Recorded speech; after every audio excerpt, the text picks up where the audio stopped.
Krishna. Weekly അല്ല, daily ഉള്ള Chaitanya Charitamritam class രാധാനിലമത സത്സംഗത്തിന്റെ വളരെ മനോഹരമായ ആ ഒരു ക്ലാസ്സിലേക്ക് സാറ്റർഡേ, ഇന്ന് ശനിയാഴ്ചയാണ്. അപ്പൊ നമ്മൾക്ക് ആ 5 മണിക്ക് കിട്ടുന്ന ഡെയിലി നെക്ടറിലേക്ക് നമുക്ക് തിരികെ പ്രവേശിക്കാം. നിങ്ങൾക്കറിയാം, ഇപ്പോ ആദിലീല അധ്യായം 10 അതില് കഴിഞ്ഞ തവണ 106-ാമത്തെ ശ്ലോകം വരെയാണ് ഇന്നലെ എടുത്ത സ്പീക്കർ ഡിസ്കസ് ചെയ്തത് എന്നാണ് പറഞ്ഞിരുന്നത്. അപ്പോ ഇപ്പൊ നമ്മൾ സംസാരിക്കുന്നത് ഏത് ഭാഗത്തെ കുറിച്ചാണ്? ഒരു ചൈതന്യ ട്രീ അല്ലെ? ചൈതന്യ ട്രീ എന്ന് പറയുന്ന, അല്ലെങ്കിൽ ചൈതന്യ മഹാപ്രഭുവിന്റെ ഭക്തന്മാരും അദ്ദേഹത്തിന്റെ അസോസിയേറ്റ്സും അദ്ദേഹത്തിന്റെ ശിഷ്യന്മാരും അവരുടെ ശിഷ്യന്മാരും അങ്ങനെ കൈവഴികളായിട്ട് ആരൊക്കെയാണോ ഭഗവാന്റെ കയ്യിൽ നിന്ന് കിട്ടിയ ആ ഫലത്തെ, അല്ലെങ്കിൽ ആ മധുരം ഏറിയ മാമ്പഴത്തോട് ഉപമിച്ചിരിക്കുന്ന, തൊലിയും വിത്തും ഇല്ലാത്ത മാമ്പഴത്തോട് ഉപമിച്ചിരിക്കുന്ന ഭഗവത് പ്രേമമാകുന്ന ആ ഫലത്തെ ആരൊക്കെയാണോ സ്പ്രെഡ് ചെയ്തത്, അല്ലെങ്കിൽ പിന്നെ ഡിസ്ട്രിബ്യൂട്ട് ചെയ്തത്, വിതരണം ചെയ്തത്, അവരെ എല്ലാം ഈ ട്രീയുടെ ബ്രാഞ്ചസ് ആയിട്ടാണ് കണക്കാക്കുന്നത്. അപ്പോ അങ്ങനെ ഒരു ചൈതന്യ ട്രീയെ കുറിച്ചാണ് നമ്മളോട് കൃഷ്ണദാസ കവിരാജ ഗോസ്വാമി ഇപ്പൊ പറഞ്ഞു തരുന്നത്. ആ ചൈതന്യ ട്രീയില് ഒരുപാട് ശാഖകളുണ്ട്. മെയിൻലി നമ്മൾ 3ആയിട്ടാണ് ഡിവൈഡ് ചെയ്യുന്നത്. ഒറീസ, ബംഗാൾ അവിടെയുള്ള ഭക്തന്മാര്, ജഗന്നാഥ് പുരിയിലുള്ള ഭക്തന്മാര്, പിന്നെ വൃന്ദാവനം അവിടെയുള്ള ഭക്തന്മാര്, അവരെ കുറിച്ചാണ് ഇങ്ങനെ 3ആയിട്ട് ഡിവൈഡ് ചെയ്തിരിക്കുന്നത്. ഒരുപാട് നമ്മൾ കേട്ടിട്ടില്ലാത്ത പല ഭക്തന്മാരുടെയും പേരുകളുണ്ട്. ചിലപ്പോൾ ചൈതന്യ ചരിതാമൃതത്തില് ആദ്യമായിട്ടും അവസാനമായിട്ടും ഈ ഒരു പേരുകൾ കേൾക്കുന്നത് ഇവിടെ ആയിരിക്കും. അല്ലെങ്കിൽ ഇവരെ ഓരോരുത്തരെയും മധ്യലീലയിലും പിന്നെ അന്ത്യലീലയിലും ഒക്കെ നമ്മൾ വിശദമായിട്ട് പരിചയപ്പെടാൻ പോകുന്നതേ ഉണ്ടാവുകയുള്ളൂ. അങ്ങനെ പലതരത്തിലുള്ള ഇത്രയും പേരുകൾ എന്തായാലും വിശദമായിട്ട് പറയുക എന്നത് ഒരു ബുക്കിനകത്ത് ഉൾക്കൊള്ളിക്കാൻ പറ്റുന്ന കാര്യമല്ല. അതുകൊണ്ട് വളരെ സംക്ഷിപ്തമായിട്ട് കൃഷ്ണദാസ കവിരാജ ഗോസ്വാമി നമുക്ക് ഈ ചൈതന്യ ചരിതാമൃതം എന്ന ഗ്രന്ഥത്തിൽ പലതരത്തിലുള്ള ഭക്തന്മാരെ കുറിച്ച് പറയുന്നു. അതിന്റെയൊക്കെ പ്രത്യേകത എന്താണെന്ന് വെച്ചാൽ ഇവരാരും സാധാരണക്കാരല്ല എന്നതാണ്. നിങ്ങൾക്കറിയാം, ഈ പർപ്പോട്സ് വായിക്കുമ്പോൾ പലപ്പോഴും നമ്മൾക്ക് ഇതിനകത്ത് ഗൗരഗുണോദേശ ദീപിക എന്ന് പറയുന്ന ഒരു ഗ്രന്ഥത്തിന്റെ റെഫറൻസ് പറയുന്നുണ്ട്.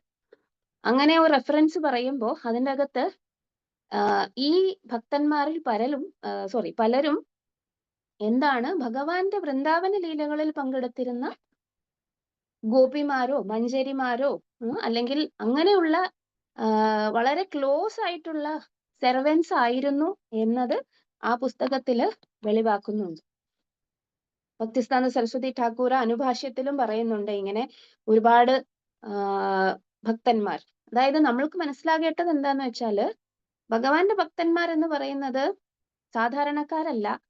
എന്താണ് അവർ വൃന്ദാവനത്തില് ശ്രീകൃഷ്ണ ഭഗവാനും തന്റെ ആ ലീലകളില് എന്തൊക്കെ ഭാഗഭാക്കുകളായിരുന്നു അവരെല്ലാവരും.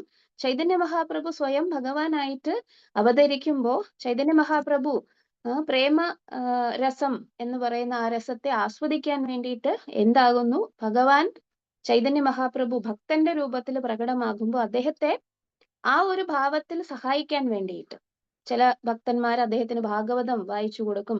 ചില ഭക്തന്മാര് ഭഗവാന്റെയും രാധാറാണിയുടെയും ലീലകളെ കുറിച്ച് പറഞ്ഞു കൊടുക്കും. അങ്ങനെ ചൈതന്യ മഹാപ്രഭുവിനെ എന്താണ് പ്രേമഭക്തിയുടെ ഉന്നത തലങ്ങളിൽ എത്തിക്കാൻ, അല്ലെങ്കിൽ ഉന്നത തലത്തിൽ മെയിൻറ്റെയിൻ ചെയ്യാൻ, സ്ഥിരമാക്കി വെക്കാൻ വേണ്ടിയിട്ട് ഒരുപാട് ഭാഗഭാക്കുകളായിട്ടുള്ള ഭക്തന്മാരെ കുറിച്ച് ആണ് നമ്മൾ ഈ കേൾക്കുന്നത്. അപ്പൊ ഇവരൊന്നും വന്നിട്ട് ആരല്ല, സാധാരണ ഭക്തന്മാരല്ല എന്നാണ് പറയുന്നത്. ചിലരുടെ പേരുകൾ മാത്രമേ നമുക്ക് അറിയുകയുള്ളൂ. ശ്രീല പ്രഭുപാദ് വളരെയധികം ശ്രദ്ധിച്ചിട്ടുണ്ട്. നമ്മൾക്ക് അറിയാവുന്ന, അതായത് ശ്രീല പ്രഭുപാദിനെ കളക്ട് ചെയ്യാൻ പറ്റുന്ന ഏതൊക്കെ ഗ്രന്ഥങ്ങളിൽ നിന്ന്, ഗൗഡീയ വൈഷ്ണവസത്തെ കുറിച്ച് എഴുതിയിരിക്കുന്ന ഗ്രന്ഥങ്ങളൊന്നും നമുക്ക് പരിചയമില്ല. പക്ഷെ ശ്രീല പ്രഭുപാദ് വളരെയധികം ശ്രദ്ധയോടുകൂടി അദ്ദേഹത്തിന്റെ വൈഷ്ണവ സമ്പ്രദായത്തിലുള്ള ആ ഒരു പരമ്പരയിൽ വരുന്ന കിട്ടാവുന്ന എല്ലാ തരത്തിലുമുള്ള വിവരങ്ങളും, ഉദാഹരണത്തിന് അവർ എവിടെയാണ് വസിച്ചിരുന്നത്, അവിടെയുള്ള റെയിൽവേ സ്റ്റേഷന്റെ പേര് വരെ ശ്രീല പ്രഭുപാദ് ചിലപ്പോൾ ഇതിനകത്ത് എഴുതിയിട്ടുണ്ടാവും. അത്രയധികം നമ്മൾക്ക് ഈ ഒരു ഇൻഡിവിജ്വൽ കണക്ഷൻ, ഭക്തന്മാരുടെ പേരുകൾ മാത്രം ഇങ്ങനെ ഇങ്ങനെ നമ്മൾ എഴുതുമ്പോ ഇത്ര വിശദീകരിച്ച് എഴുതേണ്ട ആവശ്യം ഇല്ല. കൃഷ്ണദാസ കവിരാജ ഗോസ്വാമിക്കും ഭഗവാന്റെ ലീലകളിൽ പ്രധാനമായിട്ട് വരുന്ന ഭക്തന്മാരെ മാത്രം ഡിസ്കസ് ചെയ്താൽ മതി. പക്ഷെ എന്താണ് ഈ ഭക്തന്മാർ ഓരോരുത്തരും വന്നിട്ട് ഈ ബ്രാഞ്ചസിന്റെയും ചെറിയ ചെറിയ ട്വിറ്റ്സ് പോലും, അതായത് ചെറിയ ചെറു ശാഖകൾ പോലും ഭഗവാന്റെ ആ പ്രേമരസ ആസ്വാദനത്തിന് വേണ്ടിയിട്ട്, അല്ലെങ്കിൽ അദ്ദേഹത്തിൽ നിന്ന് കിട്ടിയ പ്രേമഭക്തി എല്ലാ ഭക്തന്മാർക്കും ഡിസ്ട്രിബ്യൂട്ട് ചെയ്യാൻ വേണ്ടിയിട്ട് എത്രയധികം സഹായിച്ചിരുന്നു എന്ന ഒരു പ്രാധാന്യത്തെ മനസ്സിലാക്കി എടുക്കാനായിട്ടാണ് നമ്മൾക്ക് ശ്രീ കൃഷ്ണദാസ കവിരാജ ഗോസ്വാമിയും ശ്രീല പ്രഭുപാദരും തന്റെ പുറപ്പെട്ടിലൂടെയും ഈ ഗ്രന്ഥത്തിലൂടെയും നമുക്ക് പറഞ്ഞു തരുന്നത്. അപ്പൊ ചൈതന്യ ട്രീയുടെ ഡിസ്ക്രിപ്ഷന്റെ ഏകദേശം അവസാന ഭാഗത്തേക്കാണ് നമ്മൾ കടക്കാൻ പോകുന്നത്. അവസാനമല്ല, കുറച്ച്, അതായത് ഒരു ക്ലാസ്, അതായത് ബംഗാളിലും ഒറീസയിലുമുള്ള ഡിവോട്ടീസിന്റെ കഥകൾ അല്ലെങ്കിൽ അവരെ കുറിച്ച് ഡിസ്കസ് ചെയ്യുന്ന ആ ഒരു ഭാഗത്താണ് നമ്മൾ എത്തി നിൽക്കുന്നത്. അപ്പോ തുടരുന്നതിന് മുമ്പായിട്ട് നമുക്ക് ചെറിയൊരു കീർത്തനം ചെയ്യാം, ഭഗവാനെയും ഗുരുവിനെയും സന്തോഷിപ്പിക്കാൻ വേണ്ടിയിട്ട്. ജയ രാധ മാധവ കുഞ്ച ബിഹാരി गोपी जन वल्लभ गिरिवरधारी जय राधा माधव कुंज बिहारी गोपी जन वल्लभ गिरिवरधारी यशोदानंदना व्रज जन रंजना यशोदानंदना व्रज जन रंजना यमुना तीर वनचारी यमुना तीर वनचारी जय राधा माधव कुंज बिहारी गोपी जन वल्लभ गिरिवरधारी हरे कृष्णा कृष्ण कृष्ण हरे हरे हरे राम राम राम हरे हरे जय कृष्ण बलराम कृष्ण बलराम जय कृष्ण बलराम जय गौरानिताय गौरानिताय जय गौरानिताय जय जय प्रभुपाद जय जय प्रभुपाद जय जय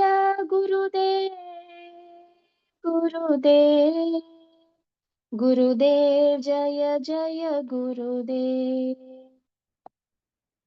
ओम नमो भगवते वासुदेवाय ओम नमो भगवते वासुदेवाय ओम नमो भगवते वासुदेवाय नमः। ओम विष्णुपादाय कृष्णप्रेष्ठाय भूतले श्रीमते भक्तिवेदांत स्वामिन्निति नामिने नमस्ते सरस्वते देवे गौरवाणी प्रचारिणे निर्विशेष शून्यवादी पाश्चात्य देशतारिणे जय श्री कृष्ण चैतन्य प्रभु नित्यानंद श्री अद्वैत गदाधर श्रीवासादि गौर भक्त वृंद हरे कृष्ण कृष्ण कृष्ण हरे हरे हरे राम राम राम हरे हरे ഹരേ കൃഷ്ണ. അപ്പൊ നമുക്ക് 107ാമത്തെ ശ്ലോകത്തിലേക്ക് കടക്കാം. വളരെ എന്താണ് പ്രാധാന്യമുള്ള വ്യക്തിത്വങ്ങളാണ് എന്ന് നമുക്ക് മനസ്സിലായി. അപ്പോൾ അവരെ കുറിച്ച് കൂടുതൽ നമ്മൾക്ക് കേൾക്കാം. എന്താണ് കൃഷ്ണദാസ കവിരാജ ഗോസ്വാമി പറഞ്ഞിരിക്കുന്നത് എന്ന് നോക്കാം. ശ്രീനാഥ പണ്ഡിത പ്രഭുര കൃപാര ഭാജന യാന്ദ്ര കൃഷ്ണ സേവ ദേഖി വശ ത്രിഭുവന. ശ്രീനാഥ പണ്ഡിത എന്ന് പറയുന്ന ഒരു ഭക്തനെ കുറിച്ചാണ് ആദ്യം പറയുന്നത്. അദ്ദേഹം പ്രഭുര കൃപാര ഭാജന പ്രഭുവിന്റെ, അതായത് ചൈതന്യ മഹാപ്രഭുവിന്റെ കൃപയുടെ എന്താണ് വളരെ പ്രധാനപ്പെട്ട ഒരു റിസീവർ അല്ലെങ്കിൽ സ്വീകർത്താവായിരുന്നു. എന്താണ് അദ്ദേഹത്തിന്റെ പ്രത്യേകത? യാൻഡ കൃഷ്ണ സേവ ദേഖി, ആരുടെ കൃഷ്ണ സേവ കണ്ടിട്ട് വശ ത്രിഭുവനം, 3 ലോകങ്ങളിലുള്ള ആൾക്കാരും ആകൃഷ്ടരായി. ഭക്തന്മാർ അങ്ങനെയാണ് ആചരിക്കുന്നത് അല്ലെങ്കിൽ പ്രചരിപ്പിക്കുന്നത്. തിയറി അല്ലെങ്കിൽ എന്താണ് നോളജ് മനസ്സിലാക്കി എടുക്കാൻ വെറും പാണ്ഡിത്യം മതിയാകും അല്ലേ? നമുക്കറിയാം പല തരത്തിലുള്ള പണ്ഡിതന്മാരായിട്ടുള്ള വ്യക്തികളുണ്ട്. നമുക്കറിയാവുന്ന ഭൗതിക ലോകത്തിൽ ഒരുപാട് പണ്ഡിതരായിട്ടുള്ള വ്യക്തികളുണ്ട്. പക്ഷേ അവരിൽ നിന്നും ഒന്നും നമുക്ക് ഭഗവാന്റെ പ്രേമം എങ്ങനെയാണ് എന്ന് മനസ്സിലാക്കാൻ പറ്റുകയില്ല. കാരണം ഭൗതികമായിട്ടുള്ള ജ്ഞാനം എത്രയധികം ബുദ്ധിശക്തി ഉണ്ടെങ്കിലും നമ്മൾക്ക് ഈ ബ്രെയിനിനകത്ത് ഉള്ള പ്രോസസ്സിംഗ് മാത്രമാണ്. അത് ഹൃദയത്തിലേക്ക് വന്നിട്ട് അവിടെ പരിവർത്തനം ഉണ്ടാക്കി ആ ഭക്തന്റെ ജീവിതത്തിൽ ഉണ്ടാകുന്ന മാറ്റങ്ങൾ കണ്ട് എന്ത് ചെയ്യണം? മറ്റുള്ളവരും അട്രാക്റ്റഡ് ആകണം. ആചാര്യ എന്ന പദത്തിന്റെ അതാണ്. എന്താണ് ഭഗവാൻ പറയുക? യത് യത് ആചരതി ശ്രേഷ്ഠ തത് തത് ഏവേ ഇതരോ ജനഃ. അതേപോലെയാണ് ശ്രീനാഥ പണ്ഡിതൻ എന്നാണ് ഇവിടെ ആര് പറയുന്നത്? കൃഷ്ണദാസ കവിരാജ ഗോസ്വാമി പറയുന്നത്. യാൻഡ്ര കൃഷ്ണ സേവ ദേഖി വശ ത്രിഭുവന. എങ്ങനെയായിരിക്കണം ഭക്തൻ എന്ന് പറയുകയാണ്. അദ്ദേഹം അദ്വൈത ആചാര്യന്റെ, അദ്വൈത പ്രഭുവിന്റെ, അദ്വൈത ആചാര്യനാണോ അതോ അദ്വൈത പ്രഭു എന്ന പേരില് വേറെ ആരെങ്കിലും ഉണ്ടോ എന്ന് എനിക്ക് അറിയില്ല. ഇതിനകത്ത് അദ്വൈത പ്രഭു എന്നാണ് പർപ്പോട്ടിൽ പ്രഭുപാദ് എഴുതിയിരിക്കുന്നത്. അദ്വൈത പ്രഭുവിന്റെ ഡിസൈപ്പിൾ ആണ്, ശിഷ്യനാണ് എന്ന് പറയുന്നു. ശിവാനന്ദ സേനയുടെ മൂന്നാമത്തെ പുത്രനായ പരമാനന്ദ കവി കർണപുര. ഈ കവി കർണപുര പറയുന്ന പേര് നമ്മൾ നേരത്തെ കേട്ടിട്ടുണ്ട്. ശിവാനന്ദ സേനയുടെ മൂന്നാമത്തെ പുത്രന്റെ പേരും അതേപോലെ ആയിരുന്നു, പരമാനന്ദ കവി കർണപുര. അദ്ദേഹത്തിന്റെ സ്പിരിച്വൽ മാസ്റ്റർ ആയിരുന്നു ആര്? ഈ പറഞ്ഞ ശ്രീനാഥ് പണ്ഡിത എന്ന് പറയുന്ന ഭക്തൻ. അദ്ദേഹത്തിന്റെ ഒരു പ്രത്യേകത എന്താന്ന് വെച്ചാൽ അദ്ദേഹം വളരെ മനോഹരമായിട്ടുള്ള ഒരു വിഗ്രഹം, കൃഷ്ണരായ വിഗ്രഹം സ്ഥാപിച്ചിരിക്കുന്നു. എവിടെ? അദ്ദേഹത്തിന്റെ ഒരു ഗംഗാ നദിയുടെ തീരത്ത്. നിത്യാനന്ദ പ്രഭുവിന്റെ പുത്രനായിരിക്കുന്ന വീരഭദ്ര പ്രഭു എന്ന് പറയുന്ന ആ ഒരു അസോസിയേറ്റ് ഒരു വലിയ ഒരു എന്താണ് ശില കൊണ്ടുവന്നു. ആ ശിലയിൽ നിന്ന് 3 വിഗ്രഹങ്ങളാണ് ഉണ്ടാക്കിയിരിക്കുന്നത്. വളരെ പ്രധാനപ്പെട്ട വിഗ്രഹങ്ങൾ. വൈഷ്ണവിസത്തിൽ വളരെ, ഗൗഡിയ വൈഷ്ണവിസത്തിൽ വളരെ പ്രധാനപ്പെട്ട വിഗ്രഹങ്ങൾ. രാധാവല്ലഭ വിഗ്രഹം വല്ലഭപുരത്ത്, ശ്യാമസുന്ദര വിഗ്രഹം ഖഡദഹ എന്ന് പറയുന്ന സ്ഥലത്ത്, പിന്നെ ഈ പറഞ്ഞ കൃഷ്ണരായ വിഗ്രഹം കഞ്ചദപാത എന്ന് പറയുന്ന ഒരു സ്ഥലത്താണ്. ഒരു ഡീറ്റെയിൽസ് നമുക്ക് അറിയില്ലായിരിക്കാം, പക്ഷെ എന്നാലും ആ ഒരു വാക്ക് നമുക്ക് ഇമ്പോർട്ടന്റ് ആണ്. ഏത് വാക്ക്? യാൻഡ്ര കൃഷ്ണ ദേഖി, യാൻഡ്ര കൃഷ്ണ സേവ ദേഖി വശ ത്രിഭുവന. ആരുടെ കൃഷ്ണഭക്തി കണ്ടിട്ടാണോ 3 ലോകങ്ങളിലുമുള്ള ആൾക്കാർ അതുപോലെ ആകാൻ ആഗ്രഹിക്കുന്നത്? നമുക്കറിയാം ഭൗതിക ലോകത്തില് ഇപ്പോ ഉള്ള ഭൗതിക സാഹചര്യത്തില് ഭക്തന്മാർ എന്ന് പറയുന്നത് വളരെ അപൂർവമായിട്ടുള്ള ഒരു സ്പീഷീസ് ആണെന്ന് വേണമെങ്കിൽ പറയാം. സ്പീഷീസ് എന്ന് പറഞ്ഞാൽ എന്താണ്? ഒരു പ്രത്യേക തരത്തിലുള്ള ക്യാരക്ടറിസ്റ്റിക്സ് ഉള്ള ഒരു കൂട്ടം ആൾക്കാരെയാണ് നമ്മൾ സ്പീഷീസ് എന്ന് പറയുന്നത്, ജീവി വിഭാഗം എന്ന് പറയും. നമുക്ക് എല്ലാവർക്കും പ്രത്യേകമായിട്ട് എന്താണ് ഒരു കൂട്ടം ഒരു ഒരു ക്യാരക്ടർ അല്ലെങ്കിൽ ഗുണവിശേഷം ഉള്ളത്? ഭഗവാന്റെ ഭക്തി എന്നതാണ് ഭക്തന്മാർക്കുള്ള ഗുണവിശേഷം. അത് സാധാരണ ഇപ്പോൾ ഉള്ള കലികാലത്ത് എന്തല്ല അത്രയ്ക്ക് പ്രാധാന്യം ഉള്ള കാര്യമായിട്ട് ആർക്കും തോന്നുന്നതല്ല.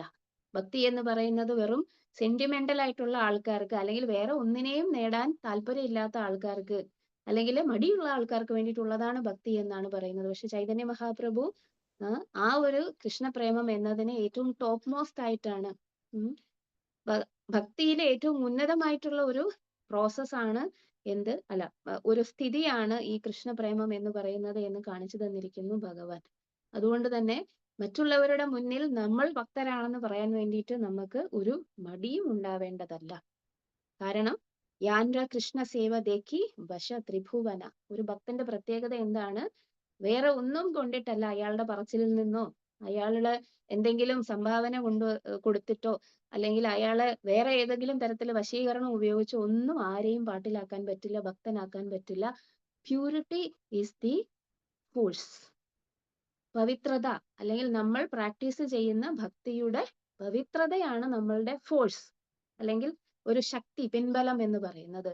അതല്ലാതെ നമ്മൾ ഒരുപാട് എന്താണ് പറഞ്ഞത് കൊണ്ടോ ഒരുപാട് എന്താണ് എന്തെങ്കിലും ദാനമായിട്ട് കൊടുക്കാമെന്നോ അല്ലെങ്കിൽ പ്രലോഭനങ്ങൾ കൊണ്ടോ ഒന്നും ആരെയും ഭക്തനാക്കാൻ പറ്റുകയില്ല. ശ്രീനാഥ് പണ്ഡിത അങ്ങനെ ആയിരുന്നില്ല. അദ്ദേഹത്തിന്റെ ആചരണം കൊണ്ട് തന്നെയാണ് എല്ലാവരും അദ്ദേഹത്തിന്റെ ഭക്തിയെ പോലെ തന്നെ ഞങ്ങൾക്കും ഭക്തി കിട്ടിയിരുന്നെങ്കിൽ എന്ന് ആഗ്രഹിച്ചിരുന്നത്. അപ്പൊ അതേപോലെ ആയിരിക്കണം എല്ലാ പ്രഭുപാദിന്റെ എല്ലാ അനുയായികളും. റൂപാനുഗ എന്ന പേരിൽ പ്രഭുപാദ് നമ്മൾക്ക് എന്താണ് ഈ ഒരു ഭക്തി പ്രസ്ഥാനത്തില് വളരെയധികം ഒരു എന്താണ് ബാക്കി ഭൗതിക ലോകത്തിന് ചെയ്യാൻ പറ്റുന്ന ഒരു റോളാണ് തന്നിരിക്കുന്നത്. അതിനെ സീരിയസ് ആയിട്ട് എടുക്കണം. ഈ പറയുന്ന ഭക്തന്മാരിൽ ഓരോരുത്തരും ചൈതന്യ ട്രീയുടെ പാർട്ടായിരുന്ന ഓരോ ഭക്തന്മാരും ചെയ്തുകൊണ്ടിരുന്നത് പോലെ ഇത് എല്ലാവർക്കും ദാനം ചെയ്യാനും വേണ്ടി നമ്മളും ശ്രമിക്കണം. കാരണം പ്രീച്ചിങ് എന്ന് പറയുന്നത് ഒരു ഭക്തന്റെ റെസ്പോൺസിബിലിറ്റി ആണ്. പക്ഷെ പ്രീച്ചിങ് ചെയ്യണമെന്നുണ്ടെങ്കിൽ എന്ത് വേണം? ആദ്യം ആചരിക്കണം. എന്നാലേ പ്രചരിപ്പിക്കാൻ പറ്റുകയുള്ളൂ. അതുകൊണ്ട് സിൻസിയർ ആയിട്ട് ഭക്തി ഏറ്റെടുക്കുക, അത് ജീവിതത്തിൽ പ്രാവർത്തികമാക്കുക. അങ്ങനെയുള്ള ആ ഒരു പരിവർത്തനം നമ്മളിൽ ഉണ്ടാകുമ്പോൾ സ്വാഭാവികമായിട്ടും ആൾക്കാർ നമ്മളെ എന്ത് ചെയ്യും? ആകൃഷ്ടരായിക്കോളും എന്ന് പ്രഭുപാദ് ഉറപ്പ് പറയുന്നുണ്ട്. ഓക്കെ, അപ്പൊ നമുക്ക് അടുത്ത ശ്ലോകത്തിലേക്ക് കടക്കാം. 108. ജഗന്നാഥ ആചാര്യ പ്രഭുര പ്രിയദാസ പ്രഭുര ആജ്ഞാതേ തേനു കൈല ഗംഗാവാസ. ജഗന്നാഥ ആചാര്യ എന്ന് പറയുന്ന ഒരു ഭക്തനെ കുറിച്ചാണ് പറയുന്നത്. അദ്ദേഹമാണ് 50ാമത്തെ ബ്രാഞ്ച് എന്ന് പറയുന്നു. ഇപ്പൊ നമ്മൾ എണ്ണിക്കൊണ്ടിരിക്കുകയാണ് എത്ര ബ്രാഞ്ചസിനെ കുറിച്ച് സംസാരിച്ചു എന്നത്.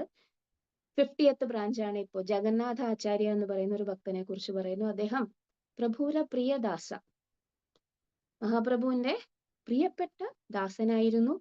പ്രഭുര ആജ്ഞാതേ, പ്രഭുവിന്റെ ആജ്ഞയെ മാനിച്ച്, തേനോ അദ്ദേഹം കൈല ഗംഗാവാസ, ഗംഗയുടെ തീരത്ത് അദ്ദേഹം ജീവിക്കാൻ തുടങ്ങി.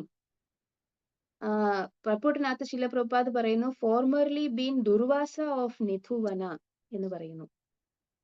ഏത് കൽപ്പത്തിലെ അല്ലെങ്കിൽ ഏത് കാലഘട്ടത്തില് ദുർവാസമുനി ആയിരുന്നു എന്ന് അറിയില്ല. ഗണോദേശ ദീപിക എന്ന റെഫറൻസിലാണ് പ്രഭുപാദ് ഇവിടെ എഴുതിയിരിക്കുന്നത് ജഗന്നാഥ ആചാര്യ എന്ന് പറയുന്നത്. എന്താണ്? പ്രഭുര പ്രിയദാസ. ഓരോ ജീവാത്മാവും പ്രഭുര പ്രിയദാസയാണ്. നമ്മൾ ഓരോരുത്തരും മറക്കുന്നതും നമ്മൾ പ്രഭുര പ്രിയദാസ എന്നുള്ളതാണ്. കാരണം ഭൗതിക ലോകത്തില് മായ അല്ലെങ്കിൽ ഭഗവാനിൽ നിന്ന് അകന്നു നിൽക്കുമ്പോൾ നമ്മുടെ ശാരീരിക അവബോധം എന്ന് പറയുന്നത് അത്രയ്ക്ക് സ്ട്രോങ് ആകും. അങ്ങനെ ആ സ്ട്രോങ് ആകുന്ന അവസ്ഥയില് ഭഗവാന്റെ സ്നേഹം എന്ന് പറയുന്നത് നമ്മൾ ഏറ്റവും എളുപ്പത്തിൽ മറക്കുന്ന ഒന്നാണ്. ആക്ച്വലി മറക്കാൻ പാടില്ലാത്ത ഒന്നാണ് എന്ത്? ഭഗവാന്റെ സ്നേഹം എന്ന് പറയുന്നത്.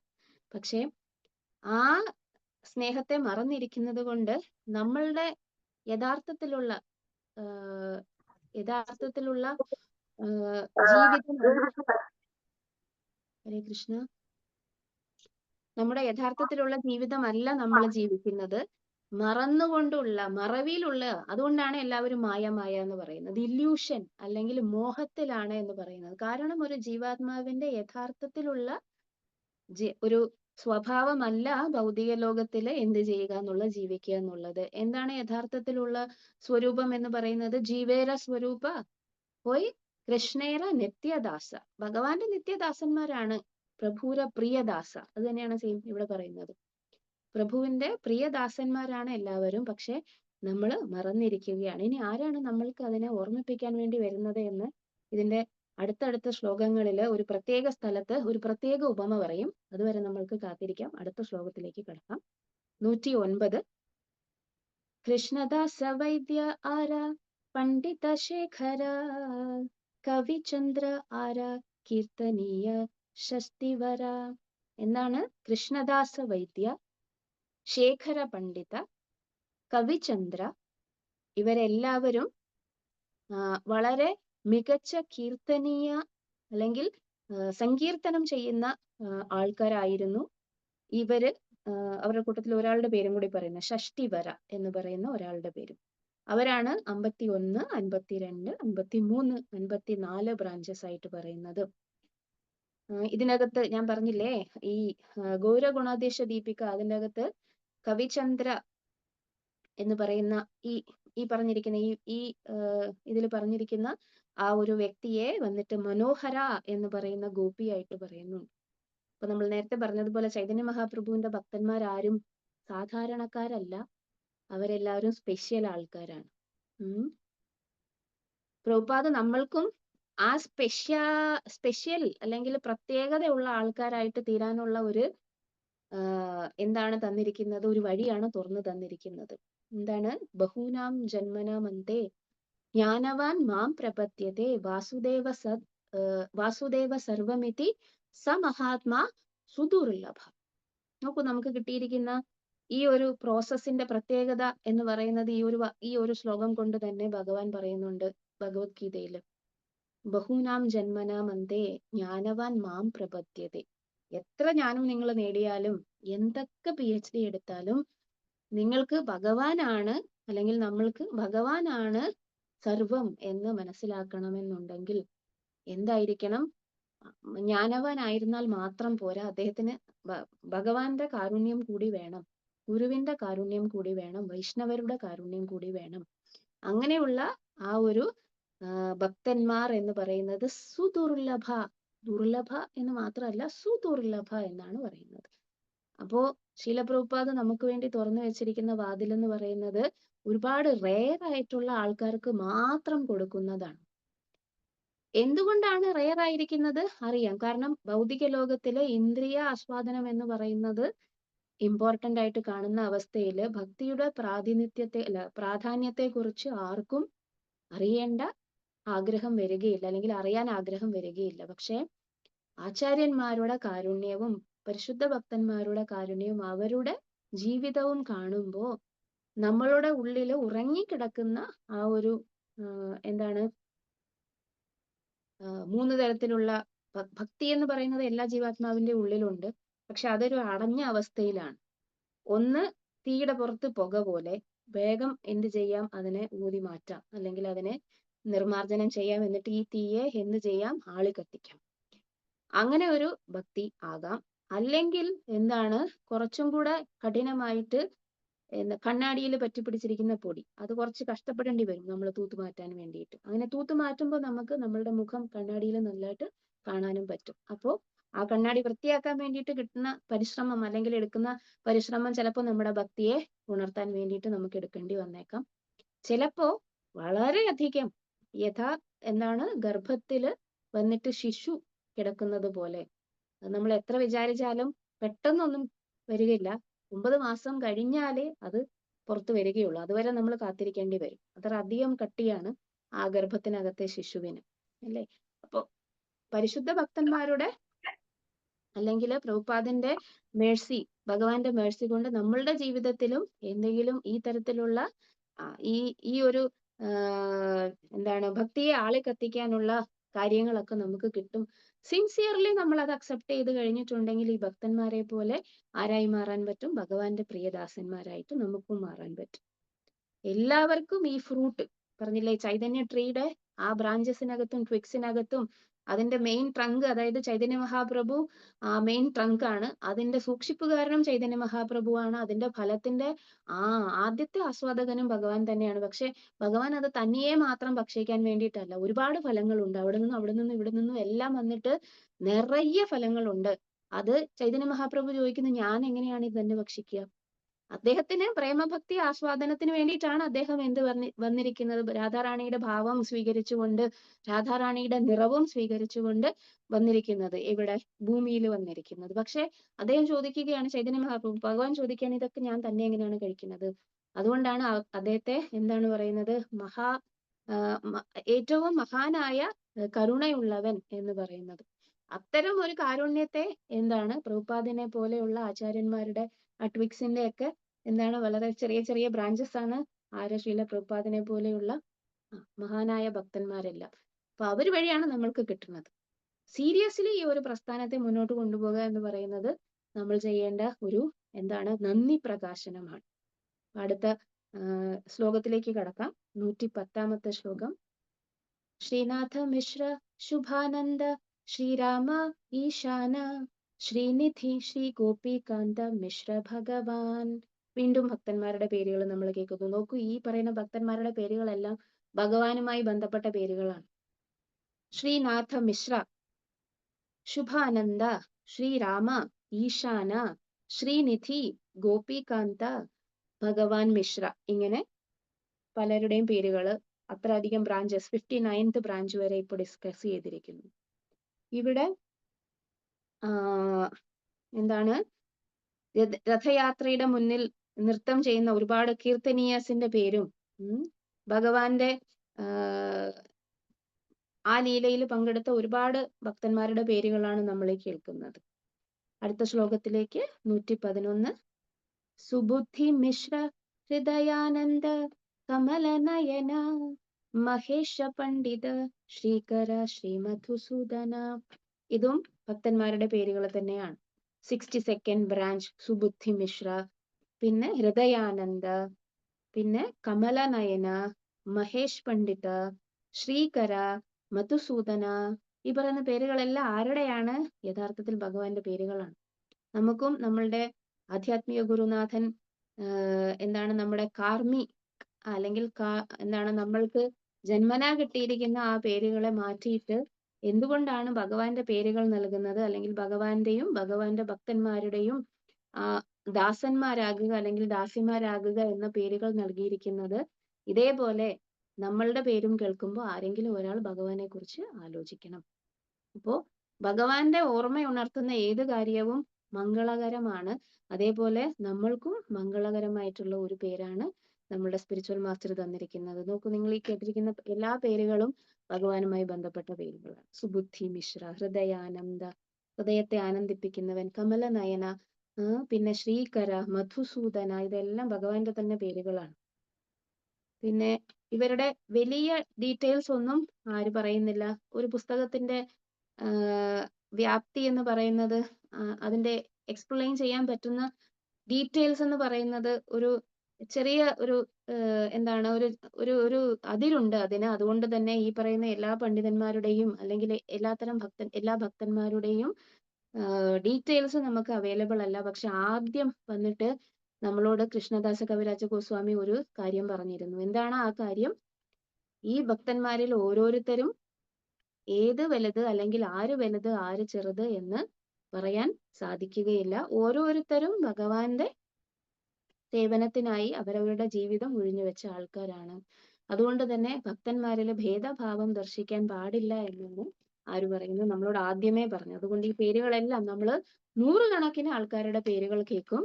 അതെല്ലാം വന്നിട്ട് ഭഗവാന്റെ പ്രിയപ്പെട്ട ഭക്തന്മാരായിരുന്നു എന്ന് മാത്രം നമുക്ക് മനസ്സിലാക്കാം. ഓരോരുത്തരും വൃന്ദാവന ലീലയിൽ മുഖ്യമായിട്ടുള്ള, കൃഷ്ണലീലയിൽ മുഖ്യമായിട്ടുള്ള രൂപവും അല്ലെങ്കിൽ ഭാഗവും വഹിച്ചിരുന്ന ആൾക്കാരാണ്. ഭഗവാൻ ചൈതന്യ മഹാപ്രഭുവിന്റെ മൂവ്മെന്റ് അല്ലെങ്കിൽ ആ ഒരു പ്രസ്ഥാനത്തിനെ, അദ്ദേഹത്തിന്റെ ആ ഒരു കൃഷ്ണ പ്രേമം പ്രചരിപ്പിക്കുക എന്നുള്ള ആ ഒരു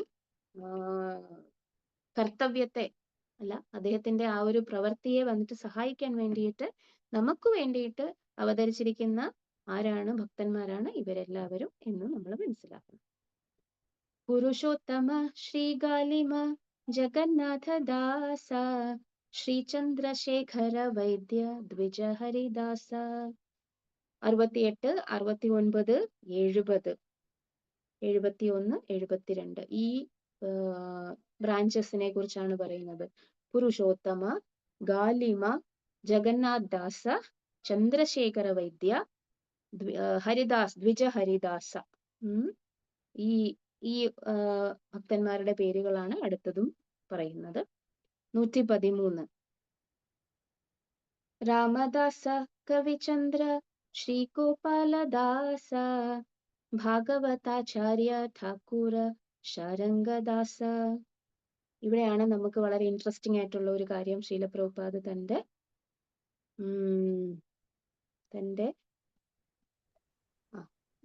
പർപ്പോട്ടിൽ പറയുന്നത്. 73ാമത്തെ ബ്രാഞ്ച് രാമദാസ, 74 കവിചന്ദ്ര, 75 ഗോപാലദാസ, 76 ഭാഗവത ആചാര്യ, 77 ശാരംഗദാസ ഠാക്കൂർ. ഇതിനകത്ത് അദ്ദേഹം ആദ്യത്തെ പാരഗ്രാഫില് ഗൗഡ ഗുണോദേശ ദീപികയില് ഭക്തിസിദ്ധാന്ത സരസ്വതി ഠാക്കൂർ പറയുന്നത്, അതിന്റെ അനുഭാഷ്യത്തിൽ ഭക്തിസിദ്ധാന്ത സരസ്വതി ഠാക്കൂർ പറയുന്നത് പ്രഭുപാദ് ഇവിടെ വിവരിക്കുകയാണ് നമ്മൾക്ക് വേണ്ടിയിട്ട്. ചൈതന്യ മഹാപ്രഭു വരാഹ നഗരം എന്ന് പറയുന്ന സ്ഥലം സന്ദർശിച്ചപ്പോ, കൽക്കട്ടയിലാണ്, അതിന്റെ പ്രാന്തപ്രദേശമാണത്. അദ്ദേഹം ഈ ബ്രാഹ്മണന്റെ, അതായത് ഇവിടെ നമ്മൾ ഭാഗവത ആചാര്യ എന്ന് പറയുന്ന അദ്ദേഹത്തിന്റെ യഥാർത്ഥ പേര് രഘുനാഥ എന്നായിരുന്നു. അദ്ദേഹം വന്നിട്ട് ചൈതന്യ മഹാപ്രഭുവിനെ ആതിഥ്യമരുളി.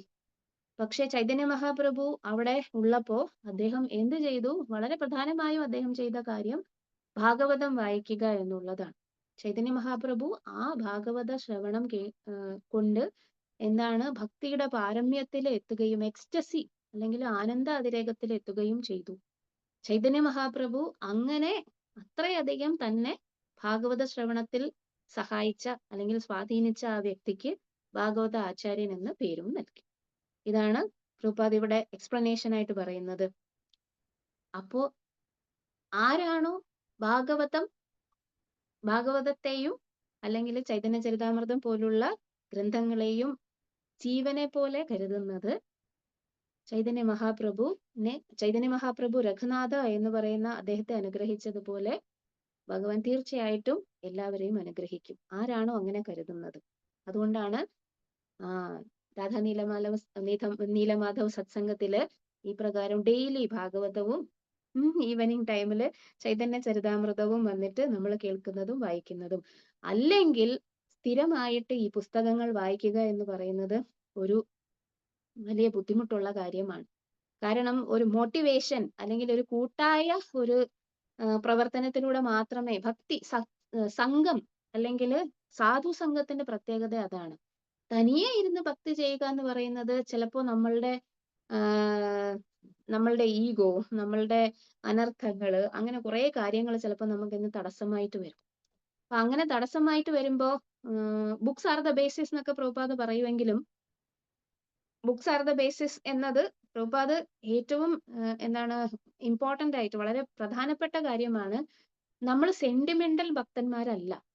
അതായത് ഭക്തി എന്ന് പറയുന്നത് ലോകത്തിൽ പലതരത്തിലുള്ള ഭക്തിയുണ്ട്. വെറുതെ ഒരു സെന്റിമെന്റലിസം അല്ലെങ്കിൽ ഒരു സ്പെക്കുലേഷൻ ഇത് മാത്രമായിട്ട് വികാരപരമായിട്ട് മാത്രം ഭക്തിയെ കാണുന്ന ആൾക്കാരല്ല ഗൗഡിയ വൈഷ്ണവിസത്തില്. പ്രത്യേകിച്ചും ബ്രഹ്മമാധവ് ഗൗഡിയ വൈഷ്ണവിസത്തില് അന്താരാഷ്ട്ര കൃഷ്ണാവബോധ സമിതി എന്ന് പറയുന്ന ശ്രീല പ്രഭുപാദിന്റെ അനുയായികൾ എന്ന് പറയുന്നത് ഭക്തിയെ വികാരമായിട്ട് കാണുന്ന ആൾക്കാരല്ല. കാരണം എന്താണ്?